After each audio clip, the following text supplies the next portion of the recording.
ตั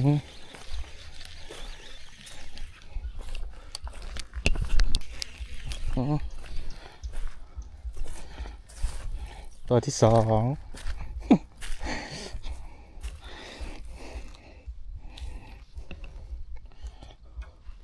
อันนี้ก็สวยงามตามระเบียบนะครับนี่ตัวเล็กก็กินได้นี่ก็ตัวสวยนะครับเหยื่อใหญ่ปลาใหญ่ก็ไม่ใหญ่นะประมาณ3 เซน